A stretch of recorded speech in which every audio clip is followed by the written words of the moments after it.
Ci sono storie che non bisogna dimenticare, storie che devono essere riscoperte e raccontate, per fare in modo che tutti le conoscano e che non possano più succedere. È questo uno degli obiettivi della ricerca, effettuata sui registri matricola del carcere di Santa Maria Maggiore durante l'occupazione nazista e curata dall'Istituto Veneziano per la Storia della Resistenza e della Società Contemporanea, l'IVESER, dalla comunità ebraica e dal Comune di Venezia. Molti, infatti, sono stati detenuti per motivi razziali incarcerati a Santa Maria Maggiore e che troveranno nei campi di sterminio nazisti la loro terribile fine. A raccontarci uomini e numeri, questo è il titolo della ricerca, Marco Borghi, che assieme a Giulio Bobbo ha curato lo studio.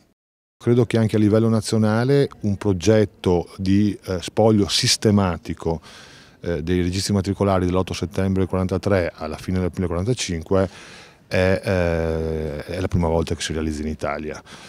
Quindi questo permette una serie di considerazioni poi anche sul dato che abbiamo ricavato di straordinaria importanza. Le schede sono particolarmente ricche, si articolano in 3 sezioni sostanzialmente. La prima sono i dati anagrafici del detenuto, molto completi perché registrano anche la paternità, la maternità, la professione, il domicilio, il luogo di nascita e quindi si crea un profilo biografico assolutamente completo. La seconda parte invece riguarda i dati dell'arresto e dei corpi che hanno effettuato l'arresto, quindi si ricostruisce anche la gerarchia della repressione, e la terza parte è quella del cosiddetto rilascio, cioè capire questi detenuti poi dove sono stati destinati, e spesso la destinazione era in Germania o in altri campi di lavoro. Il nostro ricercatore, che è Giulio Bobbo, che ha realizzato la ricerca sul campo, ha redatto 3.630 schede nominative. Di queste schede biografiche sono 126 detenuti per motivi razziali,